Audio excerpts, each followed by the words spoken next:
What's up, everybody? Welcome to the podcast. Back with another one. Got another great guy, great story. So I can't wait to have you guys hear this one. I got Brad Starnes here with the Screaming Cow Marketing Group. Tell me, let's start off with what made you come up with that name? So it's actually a company that my aunt used to have years ago. She kind of did the graphic design and the website development side of things. That's actually where I learned how to do everything. So when I was, freshman, sophomore in high school, I would actually fly from St. Louis down to the Fort Lauderdale area, which is where her company is based out of. And I would work for her. And so that's actually where I kind of dove deep and learned how to do everything I do now. And then she unfortunately got sick and had to close down the company. And at the time, years ago, she said, like, hey, here's all the branding. If you want to do everything with it, like the clients are no longer there, but if you want to do something with the brand, like here it is. At the time, I was more interested in going off to college, following kind of that journey. I always knew I wanted to be an entrepreneur, but I kind of went down that journey. We'll kind of get into what that looked like, and then it wasn't until about 6 to 8 months ago that I finally was like, here's this. I want to go full time in the marketing agency side of things. Here's this brand that has an awesome name to it and everything. So I'm gonna rock and roll with it from there. Cool, man. I Yeah. honestly love the name. I think it's something catchy that you don't hear. I recently just started a company and it's called Rise Media. Yeah. That's a pretty generic, basic name. I love the name. But cool, man. So bring us in the background of before you became an entrepreneur, kind of transitioning to you becoming a entrepreneur. Yeah. So I'll kind of go back a little further than you and I chatted right before we hopped on this. Is I've always kind of had that itch to be an entrepreneur. Like I have, everybody has those pics being a kid. You're selling lemonade, you're doing this on the side of the road. I had a business where I was mowing lawns, like anything and everything under the sun. I actually I joke because when I was about like 7 or 8 years old, I had gotten grounded because I had actually seen one of those infomercials on TV where they're like, basically, you have some idea, submit it to us, and we'll file a patent for you and everything like that. So I submitted this idea for this machine that would clean your house for you. And this was before Roombas and all that stuff. And like my ideal client was my parents. Like they were the only ones that were going to buy it. And so I've always had this itch of doing things kind of like that. And I joke that I was the first person to create the robot that vacuums your house and everything. When obviously I wasn't, but it goes back to that. And so growing up, I've always had these different businesses on the side. As I kind of mentioned, when I was going through high school and everything, I worked for my aunt's agency. I on the side was doing my own projects, freelancing on the side. Always did something with network marketing, multi-level marketing. I was always trying to be an entrepreneur, but I never really knew like. What's network marketing? So network marketing, you always hear the thing of like, oh, that's like a thing where the people make all the money at the top. So you have like Like a pyramid? yes, yeah, Okay. you have I Amway, know like what all you're that okay. stuff. I know what you're talking So like about. even in high school, I was doing that because I'm like I can be a business owner in this way. And so then I hit the point where I finished high school and I decided to go off to college. I'm now somewhere in the ballpark of 85 to 90 grand in debt just from going off to college. I don't regret it because that's where I met my wife is in KC. And so I joke that like it cost me 100 grand to meet her. But I went off to UMKC and I founded this fintech business that was supposed to compete with like Cash App and Venmo. The idea was that if you had, your rent, electric, gas, water, anything like that, that we would automatically intake that bill from your the company that's billing you, and then we would basically divide that bill between each individual person, charge their portions, consolidate those payments, and send it back to the biller. We did about from basically right before or right in the middle of the pandemic, so 2020 till the end of last year is kind of when I was rocking and rolling with that company. We crowdfunded about 130 grand. We had grants and all kinds of things in KC. Uh, Launched the product after a bunch of different hiccups, and then we hit a point where that was, I guess, February, March of last year. immediately launched the product, was getting a bunch of organic downloads, but the app wasn't like people weren't like they were downloading, they were creating an account, but then they weren't using it. So I go back and start doing kind of that customer. Well, what was the monthly fee? So whenever we launched, there wasn't one. It was free. It was free. Okay. Because kind of how we were making, you go, you use a credit card and you get like 1% cash back. We were pulling the money on people's accounts via ACH, which cost us like 2 to 5 cents per pull, and then we were flipping that payment on a credit card that earned cash back, and that's how we were making money on the back end. But people weren't converting actual paying users, so I picked up the phone, started calling them, and turns out the application we built is not what people use or wanted to use. They wanted to use an application that would allow them to go to a restaurant, the bar, and go on a vacation and swipe a card, and it would automatically split and charge everybody's portion. And I kind of go back to the drawing board, do some product market research and everything, find a company that was backed by Y Combinator and had like a $3.5 million investment. I mean, they were already in the market. It was exactly what these people were asking for. YK, is that what they call it? Yeah.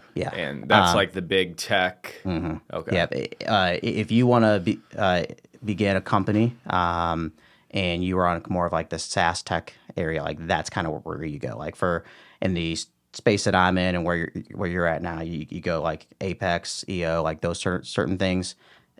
YC is what it is for founders on the tech side of things. And so I kind of was running the numbers on it. I'm like, that there's no way these unit economics are going to work. I had one of my co-founders was a finance guy. Like he was telling me that like long before I got to the point where I realized like numbers weren't going to work. And so hit a point where I'm like, I either have to just compete and follow these guys or I got to close things down. And so we ultimately decided like money was tight. We had no cash left in the business account. I was maxed out on cards, all that. And so we decided to close down the business. And then a couple months later, that company that I was about to be chasing, they wound up closing down that portion of the business and they pivoted and went to something different. And so I joked that, it took me $130,000 to figure out what it took them to figure out. And I don't know how much of their 3.5 they actually, wasted on the platform that we were about to pivot to. So that's kind of where I was at. And then now, back in September of last year, I grew up here in St. Louis. I moved back here, began working a job doing basically enterprise sales. So I was working for a company that built custom software for Fortune 500 companies and did that for about 6 months. And while I was doing that, I'm like, I've always had a passion for building websites on the side. It never had like the money and income that I could always take it full time, and we can kind of get into some changes I made there. But after about 6 months, my now wife looked at me and she's like, "You got to quit your job you're doing, and you got to go full time into the marketing agency side of things," which is a hell of a lot quicker than I thought it would be.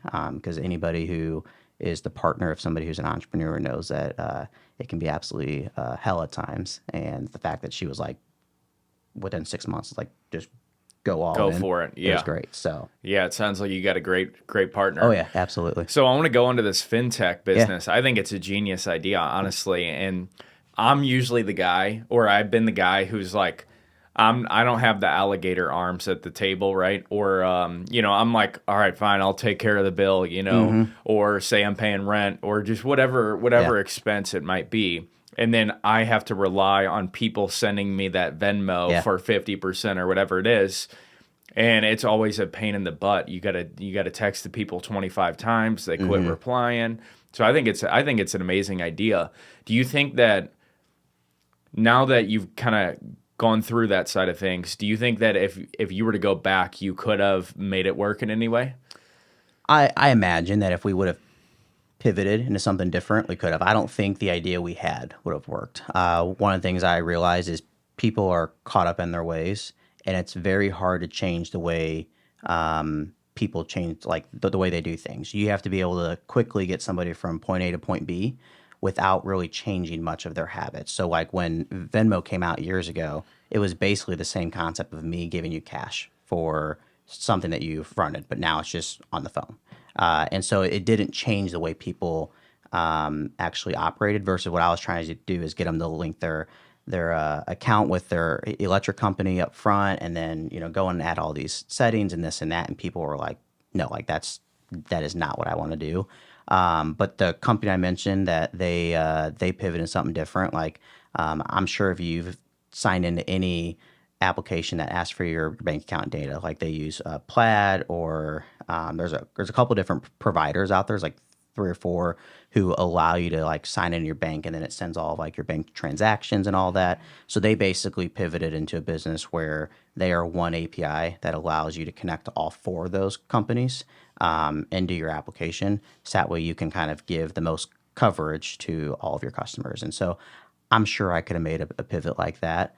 But at the time of us closing things down, I think at that point I was so far gone, like with my head out of the business, that pivot would have had to come very early on, and would have had to be when we were doing our upfront like research and customer research and everything. It couldn't have been where it was at in the business just because of where I was as a person. So for people who are, starting up a tech business or any other business, you mentioned crowdfunding. Yeah. What exactly is that, and how does somebody go about, raising money to be able to start a business? Yeah, so we actually crowdfunded money on a platform called wefunder.com. And basically, it's where you can invest in businesses and you own like a small portion of them. And so it was like when somebody invests in a business, they have to be a accredited investor, they have to be worth so much money or have, so much money in a trust or something along those lines. And what a platform like WeFunder allows people to do is, even if you're not accredited, you can invest $100 in a platform through like somebody like them.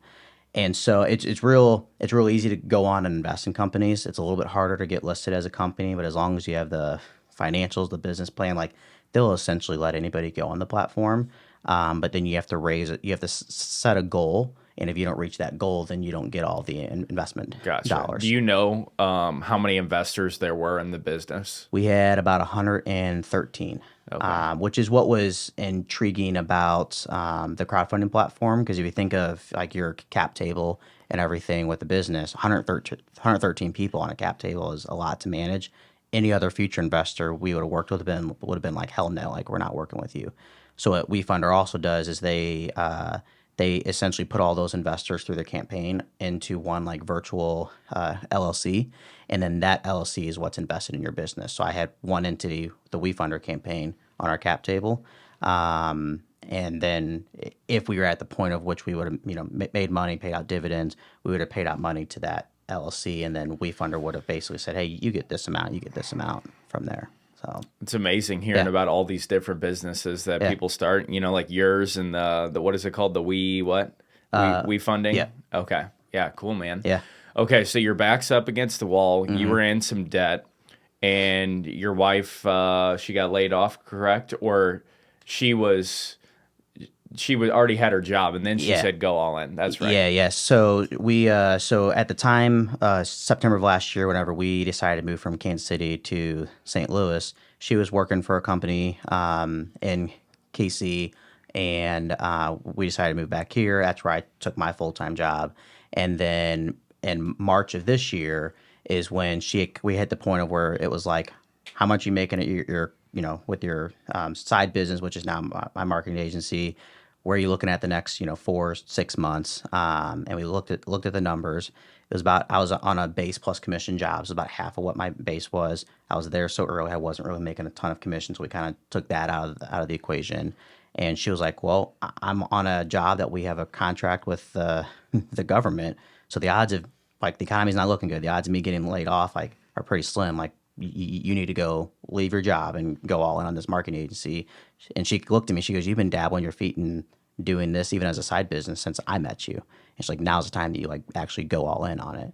And then, so that was in March, and in June she gets laid off from that job. And so I went from basically trying to grow this company and reinvesting all the dollars into growing the company to, crap, now I got to basically pull back on reinvesting in the business to grow it and just keep us kind of with a roof overhead until she found a different job. And it took her about 2.5 months for that. So. Okay, I got a good question. Yeah. Your back was up against the wall in that moment, right? That wasn't the plan. And then all of a sudden it's like you got that oh shit moment. Do you like that feeling? Or is it like, oh my gosh, I got to get back comfortable again. I joke that as an entrepreneur, I thrive on chaotic, like chaotic opportunities. So like for me, like I kind of thrive on those. And in a way, it forced me to go out of my comfort zone. Like I was not, I made the jump, and then I was quickly kind of falling back into my old ways as a founder with my last business.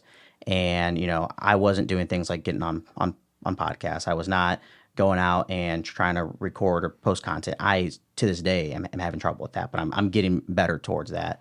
I was not doing the things that I needed to do to grow the business, and it was like, all right, we have two options. Either I can continue to try to grow the business and go out of my comfort zone, go to these networking meetings, do all these events, or she can go find a job. Well, she's trying to find a job, but the market's tight. So the other option is the first one we're going to go with. And so in a way, like I I kind of joke that she had to go through hell with getting laid off and finding a job and that whole job search and everything in order for me to figure out that I wasn't doing what I needed to do to actually grow as a business owner and an entrepreneur. So So how were you generating leads at the time? yeah. So for the longest time, like when I was doing this as a side hustle, all those were coming from like word of mouth and referrals. And so like that's where I was at. I'm like, where do I go? Like I never had to go out and create leads for a marketing agency to use Google Ads. It's 60 to $100 a click sometimes for us to get leads through Google Ads versus a lawn landscape company. It's a hell of a lot cheaper than that. And so like to me, it was like that's not an option. So I went kind of like grassroots. And I'm like, I'm going to go to networking events. I'm going to go to as many like referral events as I can.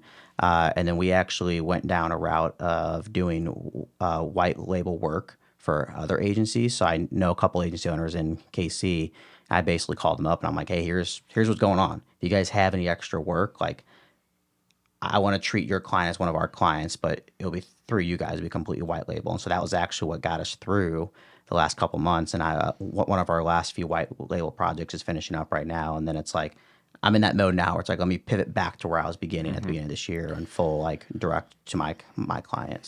So I never heard of the term probably white label Yeah. before this year, honestly. Yeah. So I'm sure a lot of people who are watching this don't know what that means. Mm-hmm. So what does that exactly mean, and why should somebody even want to when does it make sense to white label things? Yeah, so you go to Walmart, Target, whatever, and you can see like something that's got like the Walmart name brand label on it. All that is some premium brand with Walmart's label slapped on it. Maybe a different container, something like that. And so what these brands do is they have their own brands, but then they set up kind of a subsection a lot of times in their company where they are going through and essentially it's a slightly different packaging. Sometimes it's the same, and they're just slapping a different company's logo on it. And so what that allows you to do is to be able to move a lot faster and quicker without having to, if you're in the business of manufacturing, without having to, open up your own plant. If you're in, marketing like us and have to hire new people, because sometimes it goes in waves, like where you just need that extra push for those areas. So like in my case, these companies were just using us as white label work to get them through these waves of like an increase in work. And then the nice thing for them is that then they don't have to go lay somebody off or fire them afterwards because the project is done. We're kind of a contractor of theirs. And then kind of answer your question, like when it would make sense for somebody, like it made sense for us. So like in a way, like I was a white label partner of a white label partner for these other agencies. So anybody like for our SEO, our Google ad fulfillment, we do Facebook ads. We use a white label partner. Like it's another agency that their focus is just helping other agencies grow. Because if I was to sit here and tell you that I knew everything about Google Ads, I'd be lying to your face. Because I know enough to get my hands dirty, but I don't know enough to really give a client a true ROI on their campaign.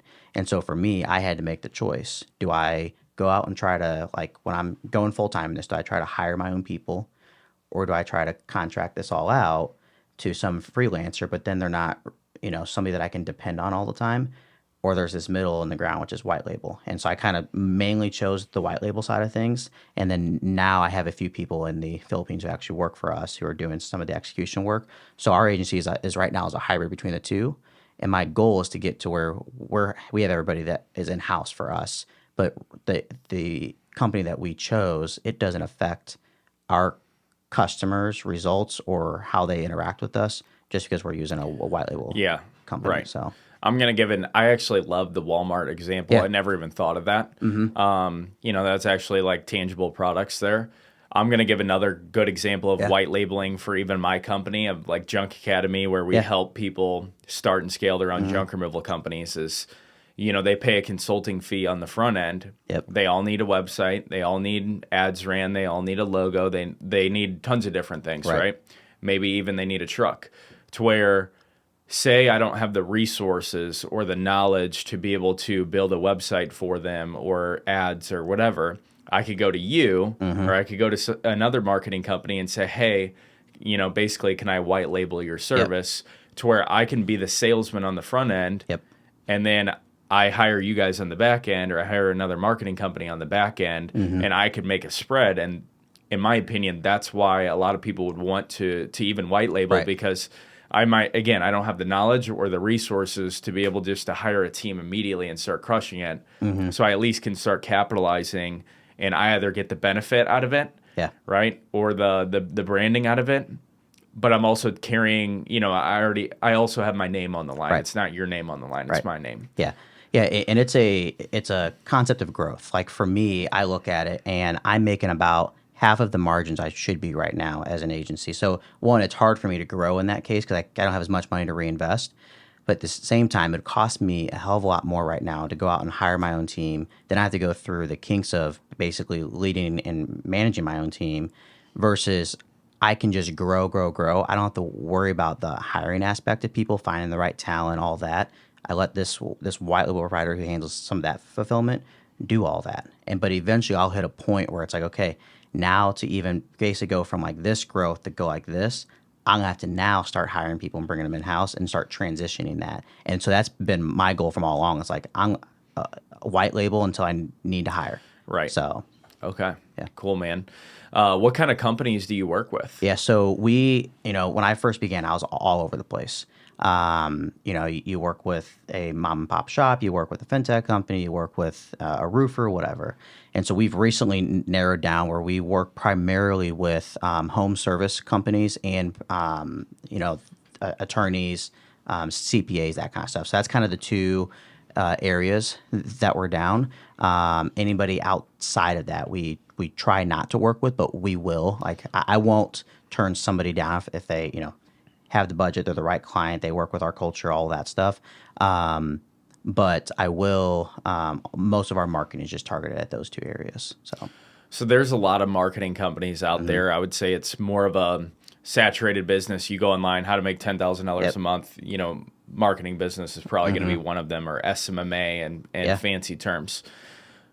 I've worked with a lot of people, Mm-hmm. right? And a lot of people, they hop marketing companies more than they hop, through relationships or girls or whatever.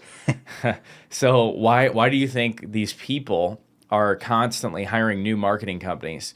I might have a marketing company today, and throughout the next week, I have 5 marketers that actually call me and say, "Hey, your website sucks. Mm-hmm. Your ads are not being performed correctly." Why do you think all of these people constantly they don't really get traction Yeah. because they're constantly trading off, going to different marketing Yeah. companies? It's people have shiny object where like they want to go to just like the greatest next thing. But a lot of times I'm the exact same way. And so a lot of times in the marketing agency world, like people aren't educated enough as to why. Like I just saw a post in a Facebook group the other day. They're like, "Hey, I'm looking for a marketing agency, and they're trying to charge me like $1,800 a month for SEO and Google Ads." And I'm like, one, that's cheap.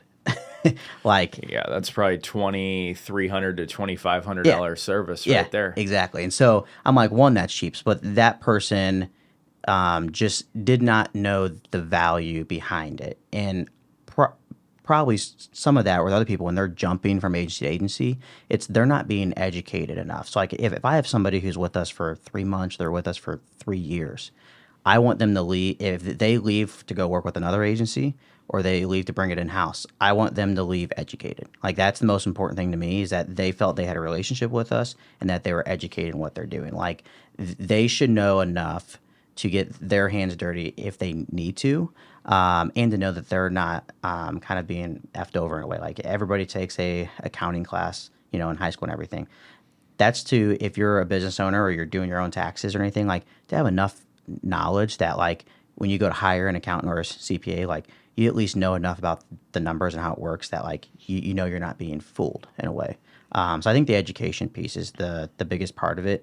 And you also have all these companies that are like, we're going to get you to the top position on Google in 30 days. It's like, no, you're Yeah, not. they oversell you. Yeah. My answer was going to be expectations, Yes. right? They go in with the wrong expectations Yes. to where if a marketing company says, "Hey, we're going to do this for you," and they're just trying to sell that client, Right. and then you don't end up doing it for them, then they didn't get what they paid for, Right. and they're going to continue to do that. And guess what? The next marketer is going to do the same exact thing, and then the next marketer is going to do the same exact thing. Right.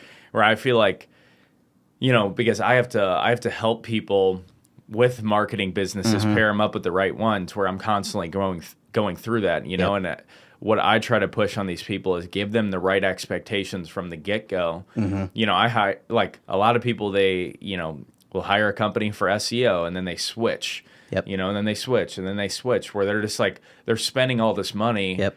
And in return, they're probably just going backwards in return and Yeah. wasting money. Yeah, and every company has to do their research and analysis and everything. So if you're on with the company for a month or two and then you swap, well, you haven't even given one enough time for the campaign you're doing to even like act at all. But then on top of that, you're now kind of like beginning the wheel, and you're doing it each time. So like you're never even giving your company a chance to actually see that growth on there. What I always tell people is that when you're shopping, any company, but in our case, a marketing agency, you should always leave kind of your conversation feeling like your mindset or the way you think about marketing was challenged in some way. They should also be willing to not only share with you like their results, but results with their clients, whether it's in a like industry or not. And then you should be in a spot where you can ask them questions and like they aren't like feeling shady or hiding things. Like we are like for marketing agencies near me, like where we're located on Google Maps, like we're number 12 right now, but I was number 50 2.5 months ago. And so like I have no problem looking at a customer and saying, hey, look, like we're new to this business. Like we're new. Here's the partners I've aligned with. Like here's how we're gonna maximize your return on your investment because we've kind of laid the foundation with the right partners. And here's what it's doing for us. Like we aren't number one. I know who number one is. You know who number one is because you used to work with them. I don't know if you guys are currently working with them, but I can show them that growth pattern, and I give them the same report and reporting dashboard that our site and our agency's on, that all of our clients on, so that they can go in and see exactly what we're doing. So a couple minutes ago, you said that you weren't doing the right things that you should have been doing to grow your business. Again, something I see every single day. Here's the blueprint, go do it, and then I watch people not do it. Yep. A prime example to throw myself under the bus is like working out and eating healthy. I know that I would probably be a lot more confident, that sort of thing. I do not do it, right? And a lot of other people don't do it as well. Considering your back was kind of up against the wall at the time and you weren't doing what it took to actually grow the business, why do you think that you were not doing those things? And would you say that you're doing a lot more now, or you just kind of like staying comfortable? Yeah. I think the biggest thing just comes the aspect of comfort. Like I was growing the business, I was seeing growth. I wasn't seeing the growth I wanted to, but I had that cushion of my wife's paycheck to kind of fall back on if there was a bad month or a bad week or whatever. When the back was against the wall, I didn't have that. And so like I literally have a Post-it note on my monitor that says your back is always against the wall, because I want that constant reminder now that like no matter what, in the matter of a 20-minute phone call, she could not have a job, or I could have one of my largest clients call and cancel. Like your back always needs to be against the wall in that case. You mentioned like working out, drinking water. Drinking water is something that I hardly do, and like this is probably day 4 of me being back on track of drinking, 2 or 3 of these a day. And it's because I do it for a couple of days and I fall off. But I recognize that those habits are there, and I'm actively working towards getting those on there. I believe you can fall down and keep down, or you can fall down and get back up. There's always falling down. In my opinion, people say that there's an option of falling down and keeping down on the ground. To me, like your only option is you fall down and you get back up. Like the faster you can get back up and get back on the horse, whether you're on the horse the right way or the wrong way, you're back on the horse. Like that's all that matters to me. So something crazy to me is, I have about 150,000 followers right now across all platforms. Just on Instagram in the last 30 days, we probably got 850,000, views, to my page. Really good analytics. I start this podcast 3 months ago or so, and I hit up all these people and I say, who wants to come on my podcast, right? And a lot of people are about it until I say, hey, let's get this date scheduled. Yep. And then you don't hear from them again. And it's literally like the amount of attention, the best way to grow. This is really good advice. The best way to grow on social media is collaborating with other people. It's literally the best way. You can make videos all day long, and it could be great value, and you're going to grow very, very slow, but collaborating is the best way. And as soon as I hit these people with dates, you don't hear from them again. Yep. Probably because they get uncomfortable and they don't want to get out there, and they don't want that many people to see their stuff, and that's why their business is not scaling. What made you come here today? Yeah, so I mean, I actually have it on my phone where I have an iPhone. So when I get on like Facebook, Instagram, everything, like it has I get 5 minutes a day, and so it pops up immediately within I usually look at it first thing in the morning, and then 5 minutes goes up, and I'm like, crap, I gotta get out of bed and get going for the day. And I did that because otherwise I'd sit there for a while and kind of go through Facebook or whatever. And so I'm hardly on it during the day, and I just so happened to just like bypass that time limit. And I had seen on Facebook that you had an opening and everything, and I looked at my calendar. I'm like, I got an appointment at 1, I got an appointment at 10, and I'm like, he wants to do 11. So then I'm like, this appointment at 10, I can move. So I'm like, I'm moving this to 10 o'clock appointment, and I'm going to this podcast. So I had enough time to get from one place to another.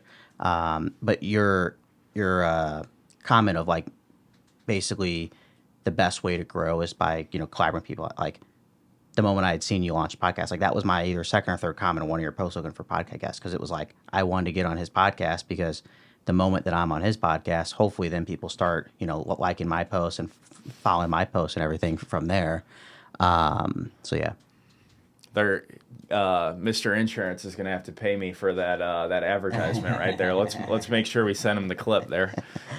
No, you're good. So yeah, I mean that's the main reason there.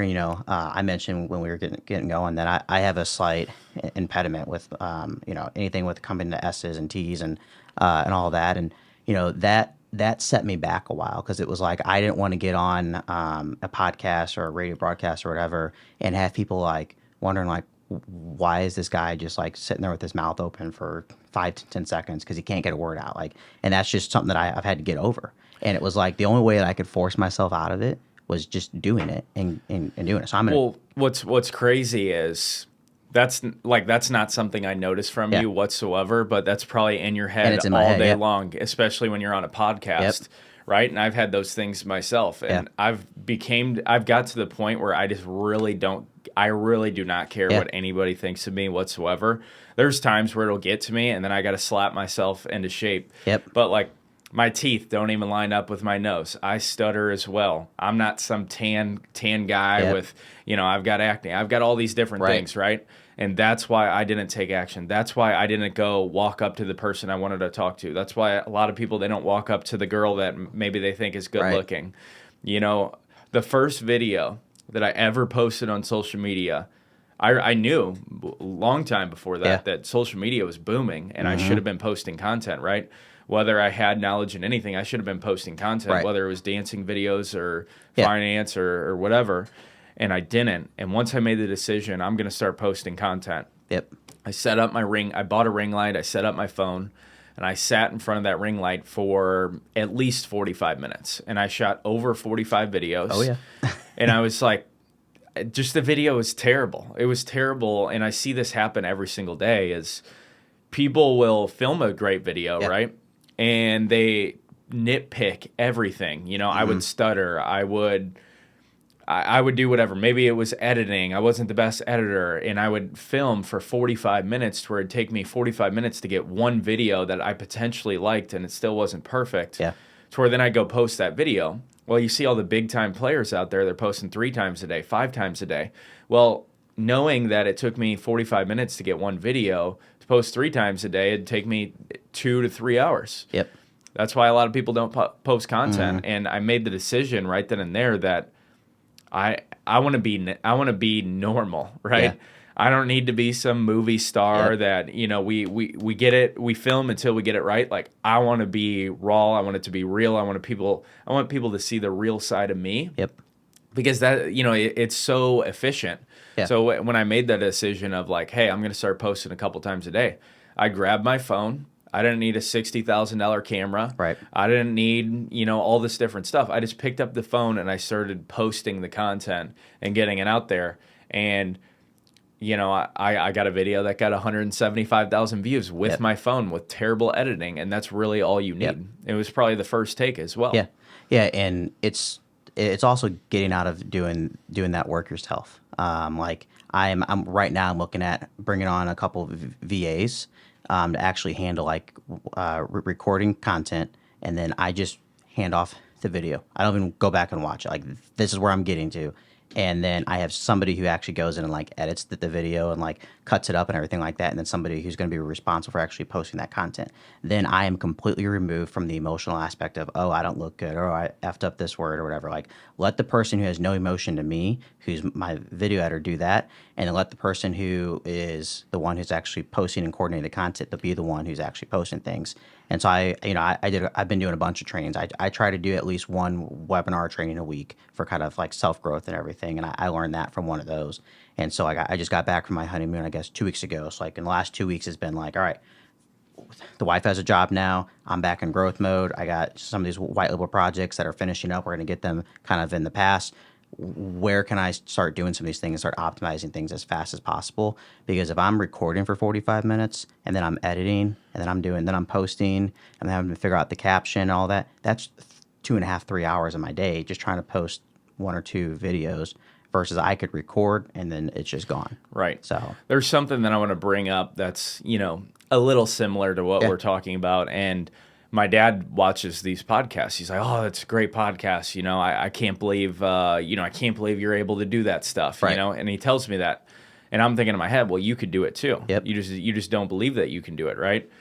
And he has like a certain position. I'm not going to go into what he does, but he could go up in front of a lot of people and be able to talk to them, and maybe he, you know, one day could have had a certain position where he would have had to have done that, right?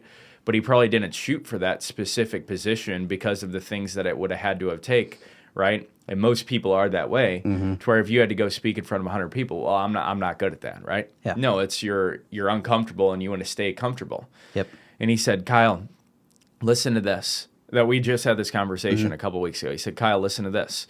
I can't do it." Back in high school, I would be, you know, in my classroom in speech class, and I'd be the last person to raise my hand. And the next day, I would be hoping that the class would end so he'd have to do it the next day. And, you know, what's funny is he didn't realize that I was that guy too. Yeah. I was that guy. I would be the last person every single time. I was not confident. I would go do a presentation and I would stare at the screen the whole entire time, and I'd talk like a robot, and that's what I did. And I've done 2 speaking events just this year, and there was probably 50 to 70 people in each room. And when I got asked, it was no question, yes, right? And then I'm thinking, what did I do? I don't want to do this. Yep. But I forced myself because if I forced myself, I have to get up there and I have to, you know, I wasn't an expert at podcast either, right? I'm still not, but I show up And when I show up, I become more and more Yep. comfortable, and it's not, I can come in here and relax or whatever. When Right. the first podcast, I was so tensed up, Yep. where you just got to force yourself to do those things. Yep. Yeah. I on the way here, when I'm in the car, I try to listen to podcasting that I can. And so this is not me trying to say like, oh, like go to church, this or that, but I'm somebody who goes to church. And so I'm listening to a church episode from like 2 weeks ago I missed when I was on my honeymoon. And he's talking about like money and wealth and this and that. And one of the things he said was, we were all born with no clothes on. We were all born completely naked, without a care in the world, not caring what anybody else thought about us. Some point along the line, we got the idea that I need this fancy that, this fancy this, because other people had it, or other people were saying you had it, or somebody was talking about you that got you to get in a position where you were uncomfortable with the way you are, the way you think, this and that. But we all were born in this world without a care in the world. And it takes some mind training to get back there, but we all can get back to, like, if you've lost your ways, like you gotten to the point where you care too much about people think, like you can get back to it. You can get back to that position in which like you were born in this world naked, like that. You didn't care what people did. Like you see kids who are 4 and 5 and they'll chuck something across the room, hit somebody in the face. Like they don't care. Like, and eventually somebody tells them like, hey, that's wrong or right. But there's always somebody who's going to tell you that something's wrong when it's not actually wrong. Like it is right. It's just wrong in their mind, or they don't believe that way. So Yeah, you have to have such a strong mindset, especially being an entrepreneur. Yeah. Anything that you do, people are always comparing themselves to other people on what their looks are and how much money they have and what kind of house they live in and what cars, right? Yeah. If I do that, I'm looking at it for inspiration. That's really all I do, and I'm not comparing in a negative way to anything, but I'm always comparing to try to push me, right? I want what I don't have. So I feel like people just need to keep such a strong mindset. And there's times where like me positioning the myself on social media the way that I do, get a lot of haters, right? Yep. And there's been times where I'm like, I wake up and I just feel like a vegetable, and I'm like, just feel mentally drained, and I don't want to put the work in, and I have that negative energy all day long to where it just destroys my business. But I've kind of trained myself to just feel like the best. I want to be the best version of myself, right? I want to put in the work. I want to feel good about what I'm doing. And then when you feel that way, it's like, it's such a good feeling. It makes you feel confident, and you feel limitless, and you just feel like you can absolutely crush it. And you walk in somewhere, it's so easy to get anxiety walking into even this place to do a podcast, when you have to walk in like you own it, whether you think you own it or you don't. Yep. Oh yeah. Yeah. There's a book that I think came out last year. It's called The Subtle Art of Not Giving an F. And I bought it. I haven't read it. It's a fantastic book. Like I read it around the time where I was like, and that was part of also the conversation of me leaving my job. My uncle was the one that got me the referral to get the job. I'm like, oh, what's he gonna think, this and that. And I was like, as those conversations were happening with my wife, I was reading that book, and I'm like, who cares? Like, who cares if I took a job for 6 months and decided I didn't like it? Like, that's not going to look bad to my uncle on me. Like, but my mind was training me to think that was bad. And so like that book has gotten me like mostly out of that mindset. And I actually just picked it up and began reading again. I'm about halfway through it a second time, because I have that at least mental awareness that like I was falling back in that. Like I'm falling back in the point where I'm giving an F out with what people think. And so I picked up the book and I'm like, I got to read this again. It was a fast read. So if you haven't read it, I would definitely read it. But anybody else, there's that. And then like his other book is like The World Is Effed. I haven't read that one yet. But he basically talks about all these situations of like, hey, you go in this room and you trip and fall. What's the worst? Like he talks about all of that. You could laugh about it, or you could be like, you could start crying about it. Who do you want to be? Yeah. So. Yeah, man. So, okay, you're doing SEO and stuff like that. What do you think, if you're going to do SEO for a client, what do you think that they should expect in terms of results doing search engine optimization? Well, they should obviously expect to be on Google within 5 days. No, I'm kidding.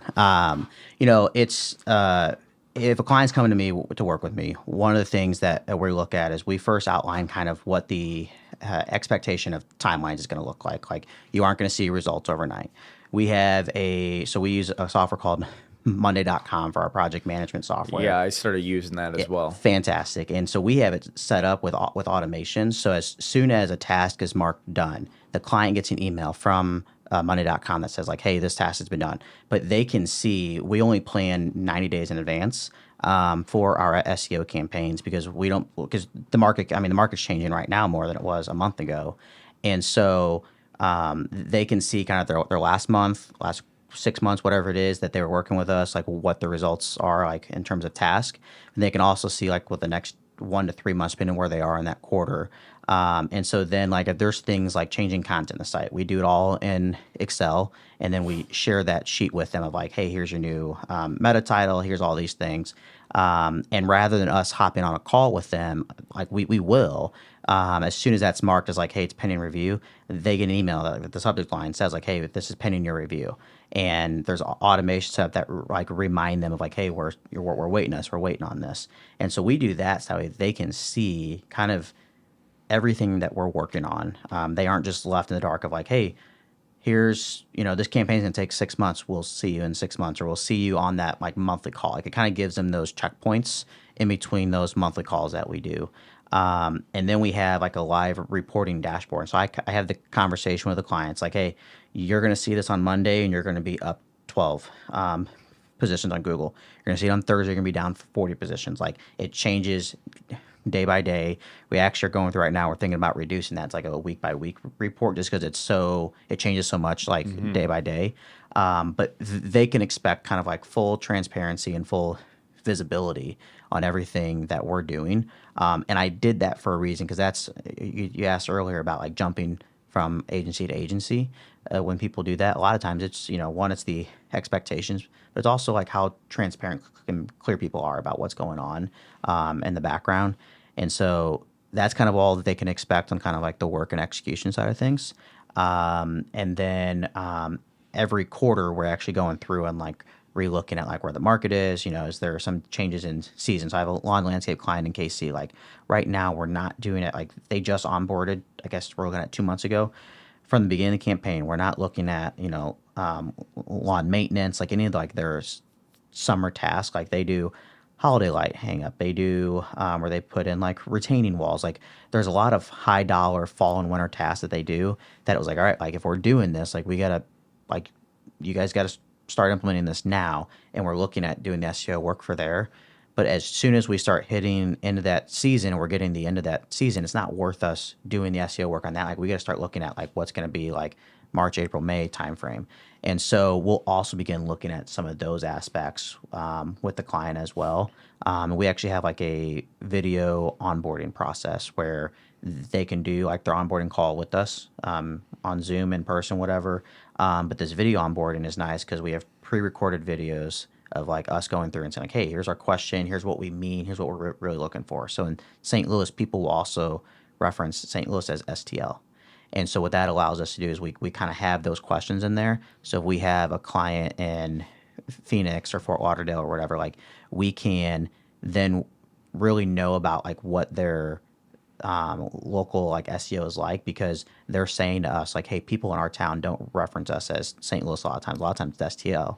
And so that will also allow us to identify like those low-hanging fruit opportunities when we're running their campaigns as well. So is there any big people in social media that are marketing experts, we'll say, or own a marketing agency that you follow, that you look up to? There's one person, his name is Adam McChesney. He's actually local here in St. Louis. I know he was on your podcast a couple weeks ago. I met Adam online on Facebook whenever he, first left his job, making $200K a year doing medical device sales, kind of went into the agency space full time.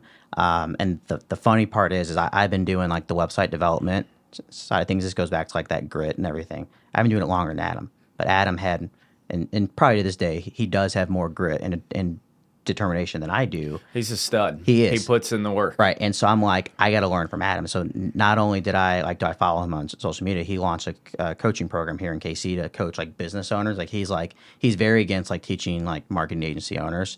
So I'm like, okay, well, he's teaching business owners. Even though I'm a marketing agency owner, I'm a business owner. So I joined his coaching program. What's that called again? Asper Life. is That's what it's what it called. is. Yeah. And there's like a couple partners in Yep. there, isn't there? Yeah. So Okay. there's one I know there's one in Knoxville. It's like right now we're actually on like a hybrid Zoom environment where it's us here in St. Louis and then the ones in Knoxville as well. But I'm not just learning from Adam. I'm learning from like all this content. Like it's a lot of like that EO content that's brought down to us. So like this session we had yesterday, like a lot of the videos were around like, you know, culture, a huddle every day with your team, like how to set the right expectation, how to make sure people aren't feeling like they are always being like micromanaged and checked on during those like daily huddles. Like it's just like how can we develop this culture aspect? So I made that post that Yeah. you were talking about earlier about how I was looking for a podcast guest. I mean, I bet I probably had 30 to 50 people Yeah. that reached out to me, and you were the one out of the 30 to 50. And the main reason why you were the one is because Adam said that you would be a great Yeah. guest. So it's like it's so important to build those relationships, and every single relationship you have, you need to, you never know what that relationship's Right. going to be able to do for you, and Yeah. it might be beneficial from day one or 10 years from now, right? Maybe all you had was one conversation, and that could be a game changer Yeah. for you. Yeah. So what's funny is I almost texted Adam. It's like, hey, go comment on his post, but then I didn't. So then I was like, thank God he commented on there. But the reason why, I can guarantee you the reason why Adam commented was because he knows that I've been trying to get to the point of like doing more content, being on more podcasts and everything. So he saw I comment. He's like, all right, like, oh, I'm going to be able to help get this guy, over that fear of kind of getting the podcast and everything, is commenting like, hey, you need to talk to this guy because I'm in the coaching program with him. So he knows, he and a bunch of other people in these programs know the ups and the downs that you don't see on Facebook and everything. What's going wrong in the business, this and that, what's going wrong with you. He knows that. And so it's like, all right, he commented like, hey, you need to talk to him. And I'm actually curious, when I messaged you, I was like, hey, I'll be on the podcast. But then I sent you a quick bio on like some of the things I went through and everything. How many people that messaged you actually sent some sort of like bio, or just like, hey, I want to be on your podcast? Honestly, man, I get a lot of DMs, Yeah. and to be like, I have two people that go through my DMs Okay. every single day. Yeah. So I honestly, if people DM me, there's a good chance that I don't look at Yeah. one, right? Yep. I happen to look at yours. Yeah. But a lot of people DM me, and I feel bad. But it's just, at one time I was getting literally over 1,000 DMs a day, every single day. And there was, 5 to 10,000 DMs that were just always like not read. Yep. And there's a lot of money in the pipeline there. And there was no way that I really could have, I would have had a full-time job replying to all those. Yep. Plus, when I'm posting on LinkedIn and YouTube and Instagram and Facebook and TikTok, Yep. everyone's DMing on every platform, right? Right. And there's so many that come in every single Yeah. day. It's hard to read everything. And if my specific appointment setters read your comment or read your DM, and it's not specific to what they're hired to do, they're going to read it and they're not going to reply, right? Right. So there's a good chance that I don't read those either. So like, a lot of people will DM me, and I'll see that they DM me 5 times and nobody responded to them. Now, there could be probably systems where they have to message me and say, hey, you should reply to this person. It's just not something I really want to deal with. But to answer your question more, you did give me a bio, and I really hate when people DM me and it's so short where they want to have a conversation. Like, Yeah. I don't want to have a conversation. I don't have time for this. Even though I like you, maybe I respect Yeah. you, I don't have time to be having 100 conversations Right. a day, especially marketers that DM me every single day. Tell me exactly what it is that you can do for me within the first message. I don't want to chat back and forth, and I don't want to answer stupid questions that try to qualify me as a customer, Yep. right? You reached out because you already know that that you want to sell me. Yep. Send me exactly what you're looking for and what you can do for me. And then if I read it and don't reply, be persistent, Right. and then whenever I need it, I'm going to end up hitting that person up. Yeah. But a lot of people they don't put any time or effort into anything. It's so annoying. A lot of the sales calls that we book, we push them through a type form, right? First name, last name, phone number, email. Why are you booking a call today? And there's always the people that put paragraphs. And that's a great client. When we hop on the call with them, Yep. and we know that we can help that person and they want the help. And then there's other people that hey, what are you booking a call today for? Some people would just say lead generation. Yep. That's all they put, right? And then 10 o'clock comes around whenever they booked a call, and guess what? They don't They show don't up to show the up. call. They don't show up. Yep. So now we just like anytime people don't put effort or time into anything, we'll just kick them off our calendar. We do not like I try to take pride in being like, hey, no, we can't, we don't want to help you. Yeah. There's a guy that's named Wes Watson out there, Okay. right? I don't know if you know this Mm-mm. guy. He posts this hardcore content, but what I was DMing him, and I was literally ready to spend $25,000. Yeah. This was like 2 months ago on like coaching coaches, like some type of training, course, Yeah. coach, whatever. And I reached out to him, and I had probably a budget of 25,000 that I was willing to spend, like right then and there. And I already knew that he was probably the guy. And I asked him one question, literally one question. He said, "You asked too many questions. Bye. I'm not interested." And I was like, "Send me an invoice." Not interested, right? Pushed me away. But what does that make me want to do? It makes me want to buy a whole lot more. Yep. I ended up spending $15,000 somewhere else, though. Yeah, yeah, yeah. The one of the things that we do is so we have like a intake form. That so one of the things that Adam does that I'm actually transitioning to is like he sends somebody like a video recording, like auditing their site and everything. And there's a book a call button at the end, and if they don't watch the video, they don't get the book a call button. He won't like none of his team members will have a call with somebody unless they hit the book a call button. So I'm transitioning to that, but one of the things that I have right now is like an intake form. And like ask them questions about their business, this and that. We actually have it set where it collects how many words are between all of their answers on there. And based off of their word count, will determine if it lets them book doesn't let them book a meeting with us immediately, a 15 or a 30-minute meeting based off the word count on there. And so, like, if filling out those forms and filling them out in detail, like, if they aren't going to take a few minutes up front to actually fill out that information, then I know they're not going to have the time as a client to be able to engage in conversation and calls with us on the work that we're doing. And then they're going to be a client that's going to say, oh, he doesn't deliver a return on investment or everything. Well, a lot of it's communication and like having these conversations of like what's going on in your business, this and that. So that's one thing that we do. So I don't know if you guys have, we don't use Typeform. I don't know if that's something you guys have the capability of doing, but like based off their word count, like if they don't meet 500 words or whatever, sorry, they're not even given the opportunity to book a call. Right. So. Okay. That's interesting. I think, a lot of marketers have reached out, hey, your website, is not good. Let me do a free audit. So you can hear from the outside looking in, right? As a service business owner and somebody else who's had a lot of websites at the begin, I feel like doing that method, you're probably more likely to attract like beginners or rookies who have been in business for a long time. Is the way that I look at it personally. Maybe not for everyone, because of the amount of people that would reach out. Every single day, literally every single day, probably 3 times a day. With my service business, I would have got 3 emails a day saying, "Hey, let me do a free audit." Oh yeah. And then they were all these bulky emails. You could just tell where the way that I looked at that was like just total BS. Yep. Because I'm gonna watch that, and it could be, say you and Adam, right, had the same. Maybe you guys took the same course or whatever, and you guys had the same capabilities. Not saying that you guys would do this, but this is how marketers work. Is you right? One person builds me a website, the other person's going to audit my website and say, "Hey, this sucks. They did this, this, and this wrong."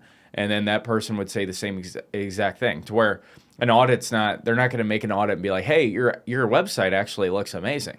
I'm sure a lot of people never do that, So I won't even watch them for the most part. The question becomes, does it look like crap? Like that's one thing that we take pride in is how our sites look. But even if it looks like crap, does it convert? If it converts, then there's not a problem. Like, would a better looking design possibly convert more? Yeah, possibly. There's data on that. The fact is that your site is converting, and that's what you need as a business owner is leads, and you need leads to convert. And so that's one thing that I won't do is I won't tell somebody off the bat like, oh yeah, first thing we need to do is like actually rebuild the site. The reason why people say they want to build a site, that's more upfront cash, and Right. people aren't focused on the recurring revenue side of things.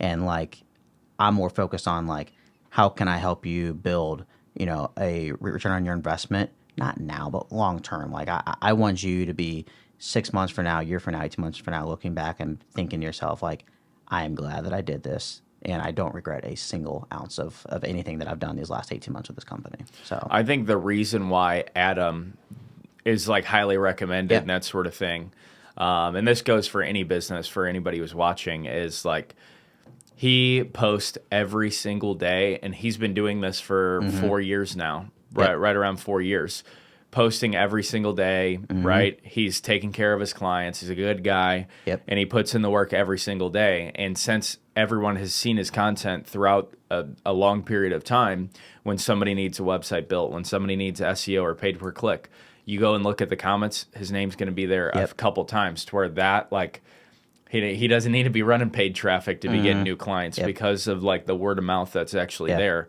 to where just by showing up every single day and not focusing on how many clients you're going to get today, and just like nurturing your audience, right? Posting content every single day, to where you might not need me today, and I'm not necessarily looking for you today, Right. but you constantly, you're building a pipeline every single day. Like when I post content, I learned to quit trying to close people immediately. Yep. Nurture those people, because a funnel is a real thing, right? Yeah. And you need to make sure that people go at their own pace down that funnel. You can help them down there, but you can't shove them down so quick. Otherwise, there's going to be certain things that go wrong. Yeah. Well, and I guarantee you, if you ask Adam how many people he's like cold emailed, and when I'm talking cold email, it's not like, or cold DM'd, it's not like they've messaged him or they've, like, his name's been commented and somebody's messaged him or he's messaged them. Like, that's technically, in my opinion, like, it's slightly of a warm lead at that point, because like there's that referral relationship side of it. I'm talking about just like finding people and just like cold DM the crap out of them.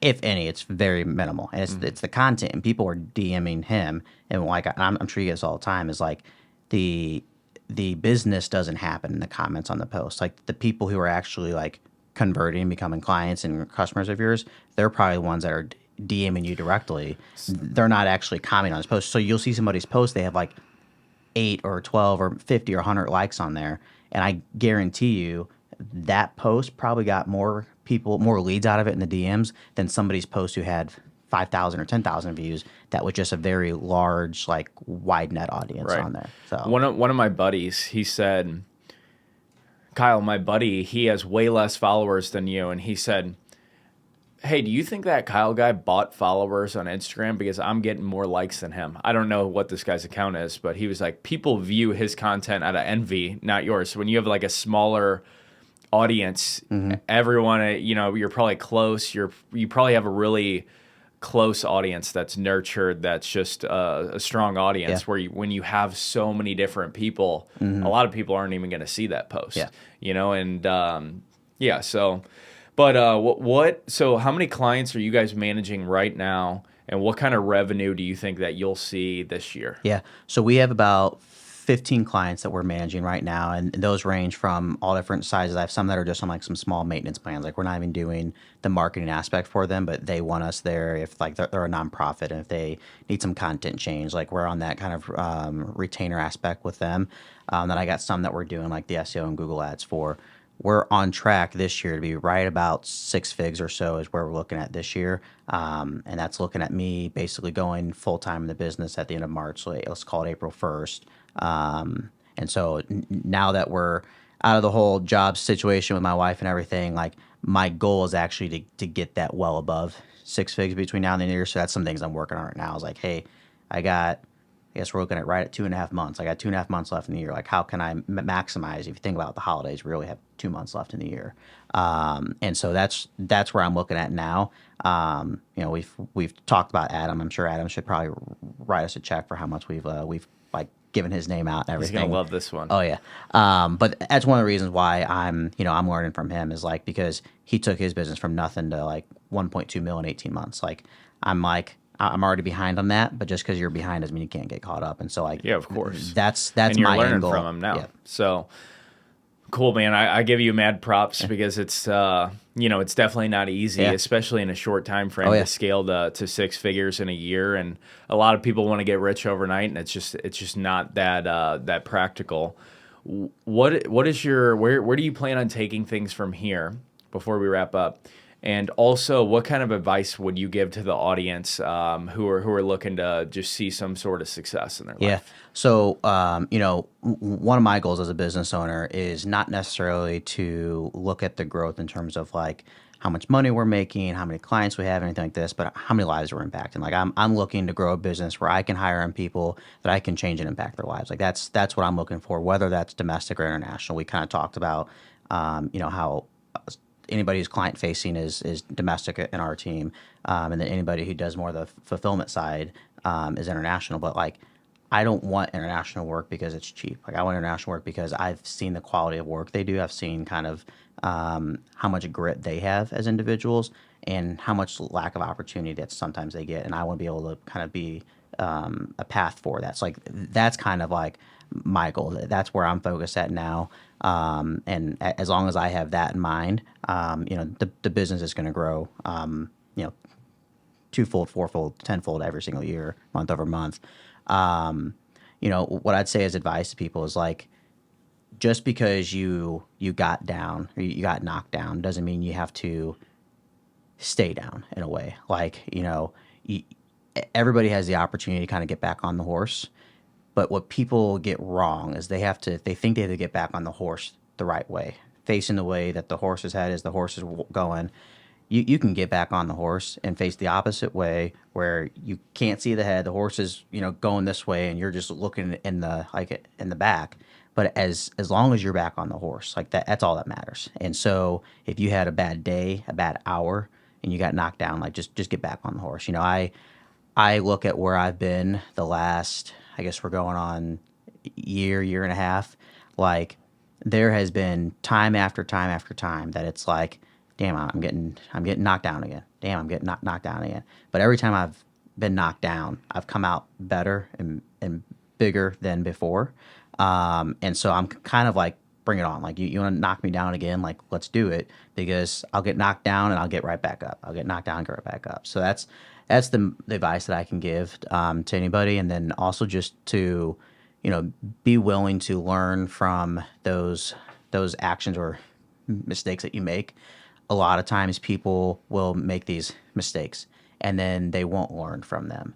And if you don't learn from your mistakes, like you aren't gonna go anywhere. Like who I was as a business partner, a co-founder, to my last two business partners is not who I want to be as a business owner today. Like that was a failure that I had in terms of the way I led people with the last business. And like I have that in my mind every single day when I get up is like, there's things that I did in the last business that I regret. I try to say I don't regret things that I didn't like that I did. And so like that's what I do now is like make sure that I don't do those things, and that I'm more operating the way that I want to operate in the life that I want to live and everything. So always being willing to get back up. So, Cool, man. Well, I really yeah, appreciate you coming on, and I love your story, and yeah, look forward to seeing absolutely. where you go from here. Awesome. We'll see you guys on the next one.